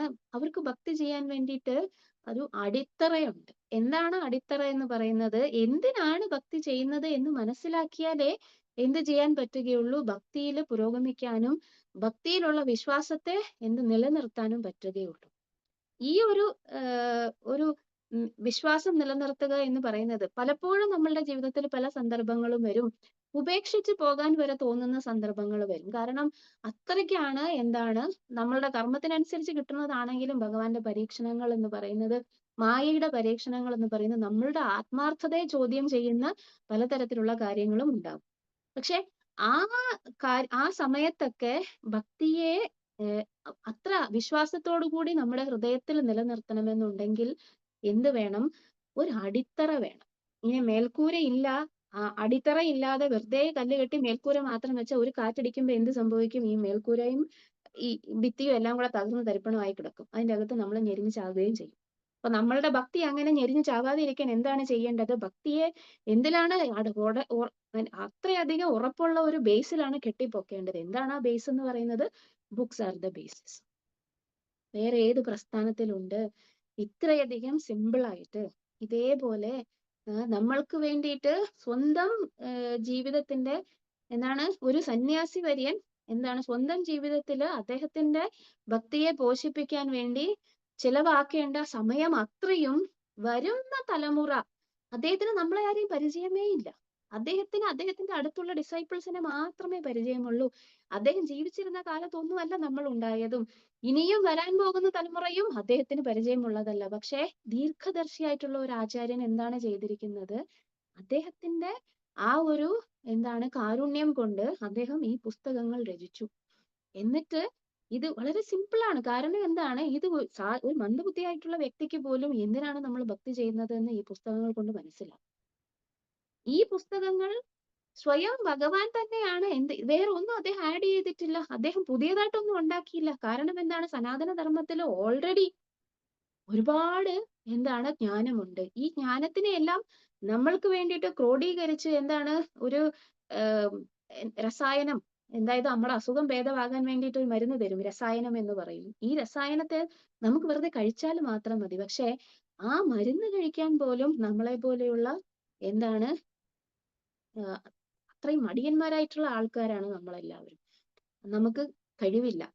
അങ്ങനെ അങ്ങനെ മടിച്ചിരിക്കുന്ന ആൾക്കാരെ കൊണ്ട് ഈ ഗ്രന്ഥങ്ങളുടെ, അതായത് നമ്മുടെ അടിത്തറ ശരിക്കും നല്ല ബലത്തിൽ പാകാൻ വേണ്ടിയിട്ട് നമ്മുടെ കൂടെയുള്ള ഭക്തന്മാരെ നമ്മളെ വിളിക്കും. ആശാമാതാജിയും ഐശ്വര്യ മാതാജിയും കഥാമൃത പ്രഭുവും ഇവരെല്ലാരും നമ്മളെ വിളിക്കുന്നത് പോലെ, മാതാജി ഒരു ക്ലാസ് എടുക്കുവോ? എന്താണ് ക്ലാസ് എടുക്കാൻ പറയുന്നതിന്റെ അർത്ഥം? ആ ഒരു ഭാഗം ഞാൻ വായിക്കും, അതാണ്. ബാക്കി ആരും വായിച്ചില്ല എങ്കിലും, അല്ലെങ്കിൽ ബാക്കി ആരും ആ ഭാഗത്തെ കുറിച്ച് ചിന്തിച്ചില്ല എങ്കിലും, ഇന്ന് ക്ലാസ് എടുക്കണമല്ലോ എന്ന് വിചാരിച്ചെങ്കിലും, എന്നെ പോലുള്ള ആൾക്കാരുടെ സ്വഭാവം അങ്ങനെയാണ്, ഇന്ന് ക്ലാസ് എടുക്കണമല്ലോ എന്ന് വിചാരിച്ചെങ്കിലും ആ ഭാഗം വായിക്കും. പക്ഷേ ഒരു കാര്യമുണ്ട്, ഈ പറയുന്നത് എന്താണ്, ഈ ക്ലാസ് എടുക്കാൻ വേണ്ടിയിട്ട് വായിക്കുന്നതിന്റെ എന്താണ് അടിത്തറ, അല്ലെങ്കിൽ എന്റെ ഭക്തിയുടെ അടിത്തറ എന്ന് പറയുന്നത് ഓരോരോ കല്ലുകൾ വെച്ച് സ്ട്രോങ് ആക്കുകയാണ് ചെയ്യുന്നത്. അപ്പൊ ഈ ഗ്രൂപ്പിലുള്ള എല്ലാവരും എന്ത് ചെയ്യണം? ക്ലാസ് എടുക്കണം. ക്ലാസ് എടുക്കുന്ന ആൾക്കാർ മാത്രമല്ല, എല്ലാവരും, അതായത് ഇതിൽ അംഗങ്ങളായിരിക്കുന്ന എല്ലാ ആൾക്കാരും വായിക്കുകയും ക്ലാസ് എടുക്കുകയും ചെയ്താൽ മാത്രമേ എന്ത് ചെയ്യുകയുള്ളൂ? അവരവരുടെ അടിത്തറ സ്ട്രോങ് ആക്കാൻ പറ്റുകയുള്ളൂ. ആ സ്ട്രോങ് ആയ അടിത്തറയിൽ നിങ്ങൾ എന്ത് ചെയ്യണം? നിങ്ങളുടെ ഭക്തിയെ ബിൽഡപ്പ് ചെയ്യുകയാണെങ്കിൽ ഏത് കാറ്റ് വന്നാലും എന്ത് ചെയ്യുകയില്ല, അത് തട്ടിമറിച്ചിടാൻ പറ്റുകയില്ല. നിങ്ങളുടെ ഭക്തി അതിനകത്ത് സുരക്ഷിതമായിട്ടിരിക്കും. ചൈതന്യ മഹാപ്രഭു എന്താണ് ഭാഗവതം കേൾക്കുക എന്ന് പറയുന്നത് ചൈതന്യ മഹാപ്രഭുവിന് വളരെയധികം താല്പര്യമുള്ള കാര്യമാണ്. ഭാഗവതം കേൾക്കാൻ വേണ്ടിയിട്ട് അദ്ദേഹം ആ ഒരു ഭക്തൻ വന്നിട്ട് അദ്ദേഹത്തെ സഹായിച്ചത് കൊണ്ട് അദ്ദേഹത്തിന് എന്ത് പേര് കൊടുത്തു? ഭാഗവത ആചാര്യൻ എന്ന് പേര് കൊടുത്തു. നമ്മൾക്ക് ഓരോരുത്തർക്കും മഹാപ്രഭുവിനെ തിരിച്ച്, അല്ലെങ്കിൽ അദ്ദേഹം നമ്മൾക്ക് നൽകിയ ആ കാരുണ്യത്തിന് തിരിച്ചു നൽകാൻ നമുക്ക് സാധിക്കുകയില്ല. എന്നാലും ചെറിയൊരു ടോക്കൺ ഓഫ് ഗ്രാറ്റിറ്റ്യൂഡ്, നന്ദി പ്രകാശനമായിട്ട് എന്ത് ചെയ്യാം? ഭാഗവതവും ചൈതന്യ ചരിതാമൃതവും ഒക്കെ ഡെയിലി വായിക്കാം. ഇനി രണ്ടാമത്തെ ശ്ലോകത്തില് നമ്മൾ നേരത്തെ ഒരു കാര്യം പറഞ്ഞിരുന്നു. ഭൗതിക ലോകത്തില് എന്താണ് പറയുന്നത്? വ്യസന ഭുജക വ്യസന ഭുജക സന്തഷ്ട സന്ത്രാണ മന്ത്രം എന്ന് കുലശേഖര ആൾവാർ ഒരു മുകുന്ദമാല സ്തോത്രത്തിന്റെ അകത്ത് ശത്രുച്ഛേദൈക മന്ത്രം എന്ന് പറയുന്ന ഒരു ശ്ലോകത്തിൽ പറയുന്നുണ്ട്. വ്യസന ഭുജകം, അതായത് ഭുജകം എന്ന് പറഞ്ഞാൽ എന്താണ്? പാമ്പ്. വ്യസനം എന്ന് പറയുന്ന പാമ്പ് കൊത്തിയിരിക്കുന്ന ഒരാളാണ് ആര്? നമ്മളെല്ലാവരും. പാമ്പ് കടിച്ചു കഴിഞ്ഞാൽ എന്ത് സംഭവിക്കും? ഒന്നുകിൽ ഓർമ്മ കെട്ട് ബോധം മറിഞ്ഞ് വീഴും, ശരീരത്തിൽ വിഷം വ്യാപിച്ചിരിക്കുന്നത് കൊണ്ട്. അങ്ങനെ കിടക്കുന്ന ആൾക്കാരാണ് നമ്മളെല്ലാം. വ്യസന ഭുജക സന്തഷ്ട, അതായത് ആ ഒരു വ്യസന ഭുജകം വന്നിട്ട് കടിച്ചിരിക്കുകയാണ്. നമ്മൾക്ക് ഒന്നും ഓർമ്മയില്ല. ഈ ഭൗതിക യുഗത്തിൽ എന്തിനു വന്നു എന്നോ, എന്താണ് ഞാൻ ശരീരമാണെന്ന് ചിന്തിച്ചുകൊണ്ട് എന്തൊക്കെയാണ് നമ്മൾ പ്രവർത്തിക്കുന്നത് എന്നോ ഒന്നും നമുക്കൊരു ഓർമ്മയുമില്ല. ബോധം മറിഞ്ഞിരിക്കുന്ന ഒരു വ്യക്തി പിച്ചും പെയ്യും ഒക്കെ പറയുന്നത് പോലെ നമ്മളും എന്തൊക്കെയോ ഒക്കെ പറയുന്നുണ്ട്. പക്ഷെ ആ ഒരു അസുഖത്തെ മാറ്റാൻ വേണ്ടിയിട്ടുള്ള ഒരു ആളാണ് നമ്മൾക്ക് ചൈതന്യ മഹാപ്രഭുവിന്റെ പരമ്പരയിൽ വരുമ്പോ സ്പെഷ്യൽ ആയിട്ട് കിട്ടുന്ന ഒരു വ്യക്തി, ഗുരുനാഥൻ അല്ലെ. എന്താണ് ഇവിടെ ശാരംഗ എന്ന് പറയുന്ന ഒരു ഭക്തനെ കുറിച്ച് പറയുന്നുണ്ട്. എന്താണ് ഇതിന്റെ പേര്? ശാരംഗപാണി എന്ന് പറയും, അല്ലെങ്കിൽ ശാരംഗധര എന്നും പറയും. അങ്ങനെ പ്രത്യേക പ്രധാനപ്പെട്ട ഭക്തനാണ്. അതിന്റെ പ്രത്യേകത എന്താണെന്ന് അറിയാമോ? നവദ്വീപത്തില് മൂതദ്രുവ ദ്വീപം എന്ന് പറയുന്ന ഒരു സ്ഥലത്ത് വളരെ ഏകാഗിയായിട്ട് അദ്ദേഹം എന്ത് ചെയ്യുകയാണ്? ഭഗവാനെ കുറിച്ച് കേട്ടുകൊണ്ടിരിക്കുക, അല്ല ഭഗവാനെ വർഷിപ്പ് ചെയ്തുകൊണ്ടിരിക്കുകയാണ്. അദ്ദേഹത്തിന് ആരെയും അദ്ദേഹത്തിന് തന്റെ ശിഷ്യന്മാരാക്കാൻ വേണ്ടിയിട്ട് പ്രത്യേകിച്ച് താല്പര്യമൊന്നും ഉണ്ടായിരുന്നില്ല. പക്ഷെ കുറച്ചു നാള് കഴിയുമ്പോൾ അദ്ദേഹത്തിന് എന്താണ് ഉള്ളിൽ നിന്നും പ്രചോദനമുണ്ടായി. ശിഷ്യന്മാരെ അതായത് താൻ ചെയ്യുന്ന ഈ ഒരു ഭക്തി എന്ന് പറയുന്നത് ഇനി ഒരാൾക്ക് പ്രചരിപ്പിക്കണം എന്ന് പറയുന്ന ഒരു ആഗ്രഹം അദ്ദേഹത്തിന്റെ ഉള്ളിൽ ഉണ്ടായി. അപ്പൊ അദ്ദേഹം ഒരു തീരുമാനം എടുത്തു. ഞാൻ ഇന്ന് രാവിലെ ഇറങ്ങി പുറത്തു ചെന്ന് ഗംഗയുടെ തീരത്തേക്ക് പോകുന്ന വഴിയിൽ ആരാണോ ആദ്യം കാണുന്നത് അവരെ ഞാൻ എന്ത് ചെയ്യും? എന്റെ ഡിസൈപ്പിൾ ആയിട്ട് സ്വീകരിക്കും എന്ന് പറഞ്ഞു. അപ്പോ ആരാണോ എന്ന് ഞാൻ കാണുന്നത് അവരെ എന്റെ ശിഷ്യനായി സ്വീകരിക്കും എന്നൊരു തീരുമാനം എടുത്തിട്ടാണ് ആര് പോകുന്നത്? ശാരംഗ ദാസ എന്ന് പറയുന്ന ആ പണ്ഡിതൻ പോകുന്നത്. അപ്പൊ അദ്ദേഹം അങ്ങനെ പോകുമ്പോ എന്ത് ചെയ്തു? അദ്ദേഹം വന്നിട്ട് ഗംഗയുടെ തീരത്തെത്തി ഒരു ദിവസം. ആ ദിവസം പ്രത്യേകിച്ച് നമ്മളിപ്പോ തീരുമാനം എടുത്ത ദിവസം അദ്ദേഹം ഗംഗയുടെ തീരത്തെത്തി. അങ്ങനെ ഗംഗയുടെ തീരത്തെത്തുമ്പോ ആദ്യം അദ്ദേഹം കണ്ടതാരെയാണ്? ഒരു ശവശരീരത്തെയാണ്. ഗംഗയില് എന്താണ് ഒഴുകി നടക്കുന്ന ഒരു ശവശരീരത്തെയാണ് കാണുന്നത്. തീരുമാനം ആരുടെയാണ്? ഭഗവാന്റെ ഭക്തന്റെയാണ്. അപ്പൊ ശവശരീരമാണെങ്കിലും അദ്ദേഹത്തിന്റെ തീരുമാനത്തിനെ മാറ്റാൻ പറ്റുകയില്ല അല്ലെ. അപ്പൊ അതുകൊണ്ട് ആ ശവശരീരത്തിനെ അദ്ദേഹം എന്ത് ചെയ്തു? ടച്ച് ചെയ്തതും അദ്ദേഹത്തിന്റെ ശിഷ്യനായി ഠാക്കൂർ മുരാരി എന്ന് പറയുന്ന ഒരു ആള് ആയി മാറി. ഈ ഒരു കാര്യം എന്ന് പറയുന്നത് അതിഭാവുകത്വം തോന്നുന്നതാകാം. പക്ഷെ ഈ അത് ആക്ച്വലി ലിറ്ററേച്ചറിൽ, അതായത് ഈ സ്ക്രിപ്റ്റേഴ്സിൽ പറയുന്ന പല കാര്യങ്ങളും നമ്മളുടെ സാമൂഹിക വ്യവസ്ഥ അനുസരിച്ച് ബോധം കൊണ്ട് ചിന്തിച്ച് മനസ്സിലാക്കാൻ പറ്റുന്ന കാര്യമൊന്നുമല്ല. അത് നമ്മുടെ പ്രശ്നമാണ്, സ്ക്രിപ്റ്റേഴ്സിന്റെ പ്രശ്നമല്ല. കാരണം സ്ക്രിപ്റ്റേഴ്സിൽ പറയുന്ന പല കാര്യങ്ങളും ആ അവസ്ഥയിൽ ആ പ്യൂരിറ്റി ഉള്ള ആൾക്കാർ ചെയ്തത് കൊണ്ട് അത് പോസിബിൾ ആണ്. പക്ഷെ നമ്മൾക്കത് ഇമാജിൻ ചെയ്യാനുള്ള പ്യൂരിറ്റി പോലും ഇല്ല. ഓർത്തെടുക്കാനുള്ള പ്യൂരിറ്റി, അങ്ങനെ സംഭവിക്കാം എന്ന് ഓർത്തെടുക്കാനുള്ള പ്യൂരിറ്റി പോലും ഇല്ലാത്തത് കൊണ്ട് എന്ത് സംഭവിക്കും? ഇതെല്ലാം കെട്ടുകഥയാണെന്നോ ഒക്കെ നമ്മൾ പറഞ്ഞു കളയും. പക്ഷെ അതല്ല, നമ്മളുടെ അവസ്ഥ കൊണ്ടാണ് നമുക്കത് മനസ്സിലാവാത്തത്. പൂർണ്ണമായിട്ടും ഭഗവാനിൽ ഏൽപ്പിച്ച് ഭക്തി പ്രാക്ടീസ് ചെയ്യുമ്പോൾ എന്ത് സംഭവിക്കും? ഇതിനെ മനസ്സിലാക്കാനുള്ള ബുദ്ധിശക്തിയും റിയലൈസ് ചെയ്യാനുള്ള ആ വിജ്ഞാനവും ഒക്കെ നമുക്ക് നാച്ചുറലി വന്നുപെടും. പക്ഷെ ഇവിടെ നമ്മൾ അതല്ല സംസാരിക്കുന്നത്. ഇതങ്ങനെ സംഭവിച്ചോ ഇല്ലയോ എന്നല്ല നമ്മൾ സംസാരിക്കുന്നത്. ശവശരീരത്തെയും ജീവിതത്തിലേക്ക് തിരിച്ചു കൊണ്ടുവരാൻ ഒരു ആചാര്യന്റെ സ്പർശനത്തിന് അല്ലെങ്കിൽ ഒരു ആചാര്യന്റെ ഇടപെടലിന് കഴിയും എന്നതാണ് ഇവിടെ പ്രഭുപാദ നമുക്ക് വേണ്ടി പറഞ്ഞു തരാൻ ഉദ്ദേശിക്കുന്ന ഒരു കാര്യം. എന്താണ് ആചാര്യന്റെ ഇടപെടൽ? എങ്ങനെ നമ്മളുടെ ജീവിതത്തിൽ പലതരത്തിലും അദ്ദേഹത്തിന്റെ ഇടപെടലുകൾ ഉണ്ടാകാം. വാണി വപു എന്ന രീതിയിൽ നമ്മളുടെ മുന്നിൽ നേരിട്ട് പ്രത്യക്ഷപ്പെടുമ്പോൾ അദ്ദേഹത്തിന്റെ സേവനം ചെയ്യുന്നതിലൂടെ, അദ്ദേഹത്തിന്റെ ഇൻസ്ട്രക്ഷൻസ് സ്വീകരിക്കുന്നതിലൂടെ നമ്മൾക്ക് ആ ഇടപെടൽ ഉണ്ടാകാം. അല്ലെങ്കിൽ അദ്ദേഹം ഈ ഭൗതിക ലോകത്തിൽ നിന്ന് പോയാലും എന്നേക്കുമായി നമ്മൾ സ്വീകരിച്ചിരിക്കുന്ന നമ്മളുടെ സ്പിരിച്വൽ മാസ്റ്റർ ഒരിക്കലും നമ്മളെ വിട്ടു പോകുന്നില്ല. അദ്ദേഹത്തിന്റെ വാണി അല്ലെങ്കിൽ അദ്ദേഹത്തിന്റെ വാക്കുകളിൽ കൂടെ നമ്മളുടെ ഹൃദയത്തിൽ എന്നും അദ്ദേഹം ഉണ്ടായിരിക്കും, ഭഗവാനെ പോലെ അല്ലെ. അപ്പോ ആ രണ്ടു തരത്തിൽ നമ്മളുടെ ജീവിതത്തിൽ ഇടപെടൽ ഉണ്ടാകും. ഈ വ്യസന ഭുജകം വന്നിട്ട് കടിച്ചിട്ട് എന്ത് ചെയ്തിരിക്കുകയാണ്? ബോധം മറിഞ്ഞിരിക്കുകയാണ്.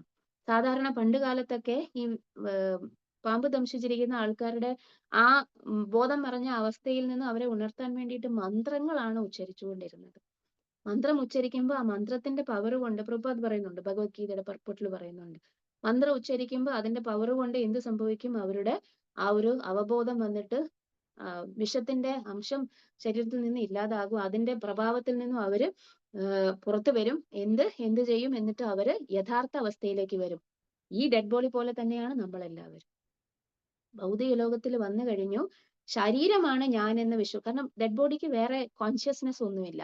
ആകെപ്പാടെ ഒരേ ഒരു സാധനം മാത്രമേ ഉള്ളൂ, ഭൗതികമായിട്ടുള്ള കോൺഷ്യസ്നെസ് അല്ലെങ്കിൽ ശരീരം. നമ്മളും അതുപോലെ തന്നെയാണ്. എന്താണ് നമ്മളുടെ കോൺഷ്യസ്നെസ്? ഞാൻ ഈ ശരീരമാണ് എന്നത് മാത്രമാണ് എന്റെ കോൺഷ്യസ്നെസ്. ഇപ്പോ ഭൗതിക ലോകത്തിൽ വരുമ്പോൾ ഇതുമായിട്ട് ബന്ധപ്പെട്ട എല്ലാ കാര്യങ്ങളുമാണ് ഞാൻ ചെയ്യുന്നതും. പക്ഷെ ഇതിന്റെ അകത്തെ ജീവൻ എന്ന് പറയുന്നത് ആരാണ്? ആത്മാവാണ്. ആ ആത്മാവിന് വേണ്ടുന്ന കാര്യങ്ങൾ ചെയ്യാത്തിടത്തോളം ചത്തതിനൊക്കുമേ ജീവിച്ചിരിക്കലും എന്ന് പറയുന്ന ചൊല്ല് നമുക്കും ആപ്ലിക്കബിൾ ആണ്. പക്ഷേ ആ ഒരു അവസ്ഥയിൽ നിന്നും നമ്മളെ രക്ഷിക്കാൻ വേണ്ടിയിട്ട് ആരാണ് ഇവിടെ വരുന്നത്? നോക്കൂ, ശാരംഗ ദാസ എന്ന് പറയുന്ന ആ ഒരു ഭക്തൻ എങ്ങനെയാണോ ഗംഗയിൽ കൂടി ഒഴുകി വന്നിരുന്ന ഒരു ശവശരീരത്തെ പോലും വന്നിട്ട് തന്റെ ശിഷ്യനാക്കി അതിന് ആത്മീയ ഉന്നതി പ്രാപിക്കാൻ വേണ്ടിയിട്ട് എന്ത് നൽകിയത്? കാപ്പബിലിറ്റി അല്ലെങ്കിൽ കഴിവ് നൽകിയത്. അതേപോലെ എത്ര പതിതരായിട്ടിരിക്കുന്ന ആൾക്കാർക്ക് വേണ്ടിയിട്ടും ഒരു ആധ്യാത്മിക ഗുരു, ഇവിടെ കറണ്ട് പോയിരിക്കുന്നത് അതുകൊണ്ടാണ്, ഒരു ആധ്യാത്മിക ഗുരു എന്തുണ്ടാവും? കാത്തിരിപ്പുണ്ടാകും. എല്ലാ ജീവജാലങ്ങൾക്ക് വേണ്ടിയും ഭഗവാൻ അറേഞ്ച് ചെയ്ത് തന്നിട്ടുണ്ട് ആധ്യാത്മിക ഗുരുവിനെ.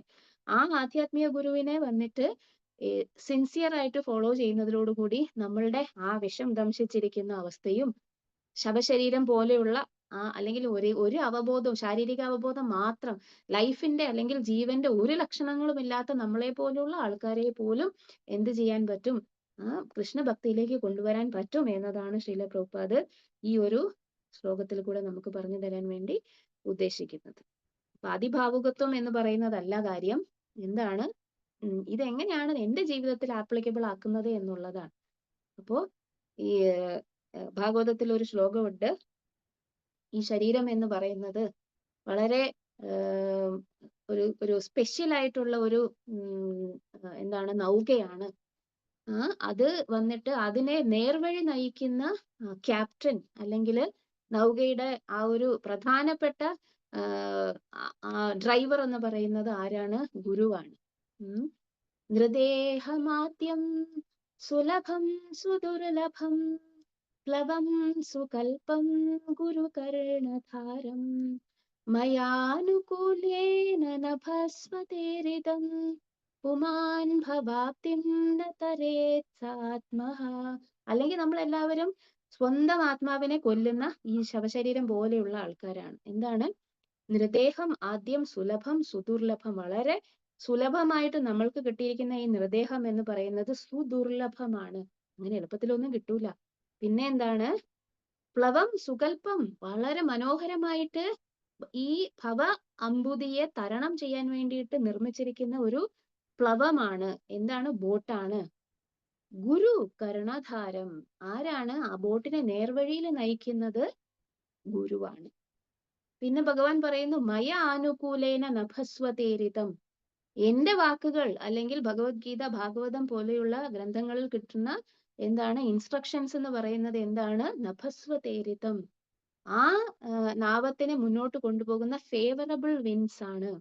എന്താണ്? നമുക്ക് മുന്നിൽ കണ്ടിരിക്കുന്ന ഈ ഭാഗവതം ഭഗവത്ഗീതയും ഒക്കെ എന്താണ്? വളരെ ഫേവറബിൾ ആയിട്ട് നമ്മൾക്ക് മുന്നോട്ട് പോകാൻ, ഭവാംബുധിയിൽ നിന്നും രക്ഷപ്പെടാൻ വേണ്ടിയിട്ടുള്ള ആ കപ്പലിനെ മുന്നോട്ട് കൊണ്ടുപോകാനുള്ള കാറ്റാണ്.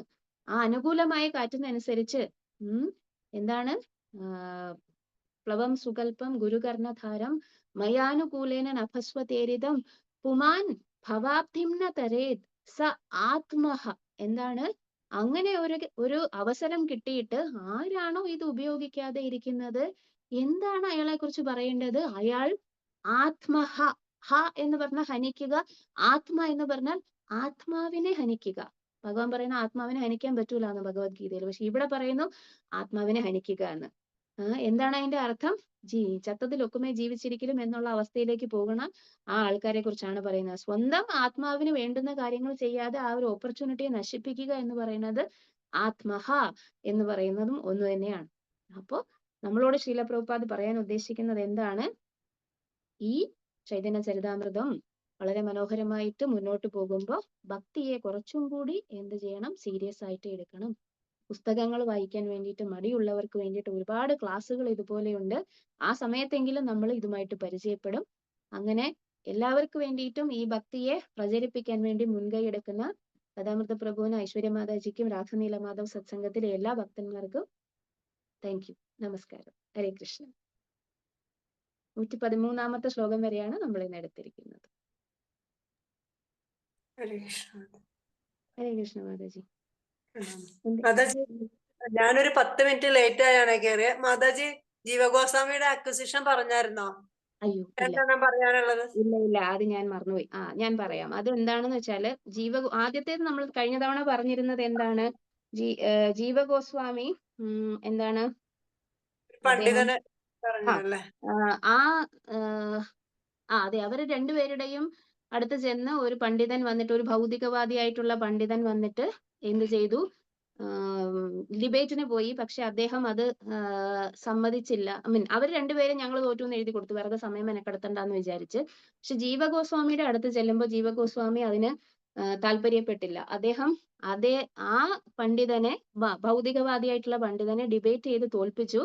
അത് അദ്ദേഹത്തിന്റെ വിനയമില്ലാത്ത അവസ്ഥയാണ് എന്നാണ് ആൾക്കാര് അദ്ദേഹത്തിനെ കുറിച്ച് പറയുന്ന ഒരു കംപ്ലൈന്റ്.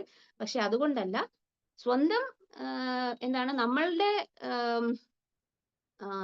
സ്വന്തമായിട്ട് കിട്ടുന്ന എന്താണ് അപവാദത്തിനെയും മറ്റു കാര്യങ്ങളെയൊക്കെ ഒരു ഭക്തൻ സഹിക്കുമെങ്കിലും നമ്മളുടെ സീനിയേഴ്സിനെയോ അല്ലെങ്കിൽ ഗുരുവിനെയോ ആരെങ്കിലും അപമാനിക്കുന്നത് അയാൾക്ക് താങ്ങാൻ പറ്റുകയില്ല. അതുകൊണ്ട് ആ ഒരു കാര്യം ജീവഗോസ്വാമി ചെയ്തിരിക്കുന്നത്, അദ്ദേഹം ചെയ്തിരിക്കുന്നത് ശരിയാണ് എന്ന് പറഞ്ഞു. പ്രഭുപാദ് അതിനെ നമുക്ക് മനസ്സിലാക്കി തന്നു. രണ്ടാമത്, ഇതില് ആ പറഞ്ഞിരിക്കുന്ന കാര്യം എന്ന് പറയുന്നത് അത് സംഭവിച്ചിട്ടുള്ളതാണോ ഇല്ലയോ എന്നത് ഡിബേറ്റബിൾ ആണ്. കാരണം ജീവഗോസ്വാമിയെ കുറിച്ച് പറയുന്ന അടുത്ത കാര്യം എന്ന് പറയുന്നത് അദ്ദേഹം വളരെ പ്രസിദ്ധമായിട്ടുള്ള ഒരു ഗ്രന്ഥത്തിന്റെ മാനുസ്ക്രിപ്റ്റ് നശിപ്പിച്ചു എന്നുള്ളതാണ്. അതും ഭഗവാനെ കുറിച്ച് എഴുതിയിരിക്കുന്ന ചൈതന്യ ചരിതാമൃതത്തിന്റെയോ അതോ ചൈതന്യ ഭാഗവതത്തിന്റെ ഏതോ ഒരു ഗ്രന്ഥത്തിന്റെ മാനുസ്ക്രിപ്റ്റ്, അതായത് എഴുത്ത് ഓലകൾ അന്ന് എഴുതി വെച്ചിരിക്കുന്ന ആ ഒരു ഒറ്റ പകർപ്പ് എന്ന് പറയുന്നത് അദ്ദേഹം എവിടെയോ മനഃപൂർവ്വം നഷ്ടപ്പെടുത്തി എന്നും വേറെ ആരോ ആണ് അത് റിട്രീവ് ചെയ്ത് കൊണ്ടുവന്നത് എന്നും ജീവഗോസ്വാമിയെ കുറിച്ച് ആരോ പറഞ്ഞിട്ടുണ്ട്. പക്ഷെ പ്രഭുപാദ് പറയുന്നു അത് അപവാദമാണ് എന്ന്. കാരണം ഈ വിജ്ഞാനത്തിന്റെ ഗുണം അല്ലെങ്കിൽ ഈ വിജ്ഞാനത്തിന്റെ മഹിമ അറിയാവുന്ന ഒരു ഭക്തൻ ഒരിക്കലും അങ്ങനെ ചെയ്യുകയില്ല എന്ന് പറയും.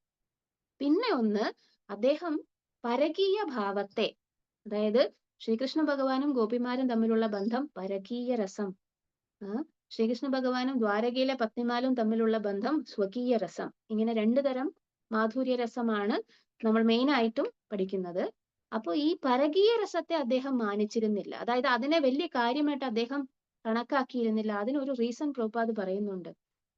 അദ്ദേഹത്തിന് പരകീയ രസം ആണ് ഏറ്റവും മികച്ചത് എന്ന് അറിയാഞ്ഞിട്ടല്ല, ഗോപിമാരാണ് ടോപ്പ് മോസ്റ്റ് എന്ന് അറിയാഞ്ഞിട്ടല്ല, പക്ഷെ അദ്ദേഹത്തിന്റെ സമയത്ത് സഹജീയ, പ്രകൃത സഹജീയ എന്ന് പറയുന്ന ഒരു തരം ഭക്തന്മാർ എന്ത് ചെയ്തു, ഈ പരകീയ രസം എന്ന് പറയുന്നത് അതിനെ അനുകരിക്കാൻ ശ്രമിച്ചിരുന്നു. അങ്ങനെ അനുകരിക്കാൻ ശ്രമിക്കുമ്പോൾ, അതായത് നമ്മൾ കഴിഞ്ഞ തവണ പറഞ്ഞതുപോലെ ഭഗവാന്റെ ലെവലിലേക്ക് നമുക്ക് ഉയരാൻ പറ്റില്ല എങ്കിൽ ഭഗവാനെ പിടിച്ച് നമ്മുടെ ലെവലിലേക്ക് വലിച്ചു താഴ്ത്തി അദ്ദേഹം ചെയ്തിരിക്കുന്ന കാര്യങ്ങൾ അനുകരിക്കാൻ ശ്രമിക്കുക എന്ന് പറയുന്നത് സ്വാഭാവികമായിട്ടും ചെയ്യുന്നതാണ്. ഇപ്പൊ നമുക്ക് ചുറ്റിനുള്ള പല ഭക്തന്മാരെന്ന് പറയുന്ന ആൾക്കാരും ചെയ്യുന്ന കാര്യമാണത്. അപ്പോ ഈ ജീവഗോസ്വാമി എന്തുകൊണ്ടാണ് പരകീയ രസത്തെ വളരെ ഇമ്പോർട്ടന്റ് ആയിട്ട് മറ്റുള്ള ആൾക്കാർക്ക് പറഞ്ഞു കൊടുക്കാതിരുന്നത്, അല്ലെങ്കിൽ അദ്ദേഹം അതിനെ മാനിക്കുന്നില്ല എന്ന് പുറമേ തോന്നിച്ചിരുന്നത്? അങ്ങനെയുള്ള പ്രകൃത സഹജീയ ടെൻഡൻസി, ഈ പരകീയ രസം എന്ന് പറയുന്നത് മനസ്സിലാക്കാൻ വളരെ എളുപ്പമുള്ള കാര്യമൊന്നും അല്ല. സ്വകീയ രസം എന്ന് പറയുന്നത് ഈ നമ്മുടെ സാഹചര്യത്തിൽ മോറലാണ്, പരകീയ രസം എന്ന് പറയുന്നത് ഇമ്മോറൽ ആണ്. പക്ഷെ ഭഗവാൻ വന്നിട്ട് ഒരിക്കലും അദ്ദേഹത്തിന് ഒരു കളങ്കം ഏൽക്കുകയില്ല. അതുകൊണ്ട് അദ്ദേഹത്തിന്റെ സ്വന്തം ക്ലാദിനി ശക്തിയുടെ എക്സ്പാൻഷൻസ് ആയിട്ടുള്ള രാധാറാണിയെയും ആ ശ്രീമതി രാധാറാണിയുടെ എക്സ്പാൻഷൻസ് ആയിട്ടുള്ള ഗോപിമാരെയും ഒക്കെ അദ്ദേഹം വന്നിട്ട് അദ്ദേഹത്തിന്റെ പരകീയ രസത്തിൽ വന്നിട്ട് അവരുമായിട്ട് ലീലകൾ ചെയ്യുന്നത് എന്തല്ല, ഇമ്മോറൽ അല്ല. നമ്മൾ ചെയ്യുമ്പോഴാണ് ഇമ്മോറൽ ആകുന്നത്. അപ്പൊ ജീവഗോസ്വാമി എന്താണ് ആ കാലഘട്ടത്തിലുള്ള ആൾക്കാർ ഇതുപോലുള്ള പ്രകൃത സഹജീയ അല്ലെങ്കിൽ ഭഗവാന്റെ ആ ഒരു പരകീയ രസത്തെ വന്നിട്ട് അനുകരിക്കാൻ ശ്രമിച്ചിരിക്കുന്നവർക്ക് കൊടുക്കുന്ന ഒരു താക്കീതാണ്. പരകീയ രസം എന്ന് പറയുന്നത് നിങ്ങൾക്കുള്ളതല്ല, അല്ലെങ്കിൽ അങ്ങനെ പെട്ടെന്ന് മനസ്സിലാകുന്നതല്ല. അതിനെ ഭക്തിയുടെ പ്രോസസ്സിൽ ഏറ്റവും ടോപ്പ് മോസ്റ്റ് ആയിട്ടുള്ള പ്രേമഭക്തിയിൽ മാത്രമേ നിങ്ങൾക്ക് മനസ്സിലാവുകയുള്ളൂ. അതുവരെ അതിനെ ഇമ്പോർട്ടന്റ് ആക്കി എടുത്ത് എന്ത് ചെയ്യരുത്, ഈ ഭക്തി എന്ന് പറയുന്ന പ്രോസസ്സിനെ നശിപ്പിക്കരുത് എന്ന്, അല്ലെങ്കിൽ മറ്റുള്ളവർക്ക് ഒരു എന്തായി മാറരുത്, ഒരു നെഗറ്റീവ് മോഡലായിട്ട് മാറരുത് എന്ന് പറയാൻ വേണ്ടിയിട്ടാണ് ആ സമയത്ത് അദ്ദേഹം അങ്ങനെ ചെയ്തത് എന്ന് പറയുന്നു. ഈ 3 ആരോപണങ്ങൾ, ഒന്ന് അദ്ദേഹം വിനയമില്ല എന്ന് പറയുന്നു, അത് പക്ഷെ എന്തുകൊണ്ടാണെന്ന് നമുക്ക് മനസ്സിലായി. 2, മാനുസ്ക്രിപ്റ്റ് നശിപ്പിച്ച കാര്യം, അത് സംഭവിച്ചിട്ടേ ഉണ്ടാവാൻ സാധ്യതയില്ല. കാരണം എന്താണ്, ഒരു ഭക്തൻ ഒരിക്കലും അങ്ങനെ, ഇനി ഒരു ഭക്തൻ തന്നെക്കാളും മികച്ചവനായി മാറണമെന്നാണ് ഒരു ഭക്തന്റെ ആഗ്രഹം. അതല്ലാതെ അദ്ദേഹത്തെ താഴ്ത്തി കിട്ടുന്ന, പ്രത്യേകിച്ചും ജീവഗോസ്വാമിയെ പോലെയുള്ള ഒരു ഭക്തൻ ഒരിക്കലും ചെയ്യില്ല. ഇനി മൂന്നാമത്തേത്, പരകീയ രസത്തിനെ മാനിച്ചില്ല എന്ന് പറയുന്നത് സാമൂഹിക സാഹചര്യം കൊണ്ട് വഴിതെറ്റാൻ സാധ്യതയുള്ള സഹജീയ ഭക്തന്മാർ, പ്രകൃത സഹജീയ എന്ന് പറയുന്ന ഗ്രൂപ്പിലുള്ള ഭക്തന്മാരെ താക്കീത് തിരുത്താൻ വേണ്ടിയിട്ടാണ് അങ്ങനെ ചെയ്തത് എന്ന്. ഈ 3 കാര്യങ്ങളാണ് ജീവഗോസ്വാമിയെ കുറിച്ച് എന്താണ് സ്വാർത്ഥരായിട്ടുള്ള ആൾക്കാർ വന്നിട്ട് പറയുന്നത്. ഓക്കെ മാതാജി, thank you. Hare Krishna. Hare Krishna. Thank you very much മാതാജി. ഹരേ കൃഷ്ണ. പ്രണാമം. ഈ ജീവഗോസ്വാമി എന്നിട്ട് രൂപഗോസ്വാമി ദേഷ്യപ്പെട്ട് പറഞ്ഞു വിട്ടിട്ട് ഒരു മുതലയുടെ ഒരു ഗുഹയിൽ പോയിരിക്കും. ഇത് തെറ്റായി പോയി എന്ന് പറഞ്ഞിട്ട് എന്നൊക്കെ പറഞ്ഞ് ഞാൻ ഒരു കേട്ടിട്ടുണ്ടെന്ന് തോന്നുന്നു. ഈ പണ്ഡിതനെ ഡിബേറ്റിൽ തോൽപ്പിച്ച് പറഞ്ഞു വിട്ട് കഴിഞ്ഞിട്ട് രൂപഗോസ്വാമിയുടെ അടുത്ത് വരുമ്പോ അങ്ങനെ ചെയ്തത് ശരിയായില്ല, അങ്ങനെ ചെയ്തത് തെറ്റാണ്, കാണണ്ട എന്നൊക്കെ പറഞ്ഞു വിട്ടു. എന്നിട്ടൊരു ഒന്നും കേറാൻ വയ്യാത്തൊരു കുറെ അങ്ങനെ പോയി മാറി ഇരുന്നിരുന്നു എന്നൊക്കെ പറഞ്ഞ് ഞാനൊരു ഫാസ്റ്റ് ടൈം കേട്ട പോലെ ഒരു ഓർമ്മ. അറിയില്ല മാതാജി, ഞാൻ ആദ്യമായിട്ട് കേൾക്കുവാണ്. മാതാജിക്ക് അറിയാമെങ്കിൽ അടുത്ത ക്ലാസ്സിൽ മാതാജി പറഞ്ഞു തരും ഞങ്ങൾക്ക് എല്ലാവർക്കും വേണ്ടി. ഹരേ കൃഷ്ണ. പ്രണാമം. താങ്ക് യു മാതാജി. ഹരേ കൃഷ്ണ. മാജി ഗൗരപ്രിയ മാജി പറഞ്ഞ ആ പാസ്റ്റ് ടൈം ഞാനും കേട്ടിട്ടുണ്ട് മാജി. എവിടെയാന്ന് അറിയില്ല, എവിടെയോ വായിച്ചിട്ടുണ്ട്. ഞാനും ഒന്ന് നോക്കിയിട്ട് പറഞ്ഞുതരാം മാജി. Hare Krishna. Okay, thank you മാജി. ഹരേ കൃഷ്ണ. നാളെ ഉണ്ടാവില്ലേ ഹരിപ്രിയ മാജി? നാളെ വരും. എനിക്ക് ഡ്യൂട്ടി ആണ്, രാവിലെ 10 to 12 OP ഉണ്ട്. അത് കഴിഞ്ഞിട്ട് ഞാൻ ഡയറക്റ്റ്ലി അവിടെ നിന്ന് അങ്ങോട്ട് വരാം. ഓക്കെ മാജി. ഹരേ കൃഷ്ണ. Thank you. ഹരേ കൃഷ്ണ. നാളെ എല്ലാരെയും കരമന സത്സംഗത്തിലേക്ക് ക്ഷണിക്കുന്നു. എല്ലാരും ദയവായി പങ്കെടുക്കുക. ഹരേ കൃഷ്ണ. ശരി. Thank you Maji. ക്ലോസ് ചെയ്യട്ടെ മാജി. Thank you, Mataji. Hare Krishna. Hare thank you. ശരി മാജി. ഹരേ കൃഷ്ണ. ഹരേ കൃഷ്ണ.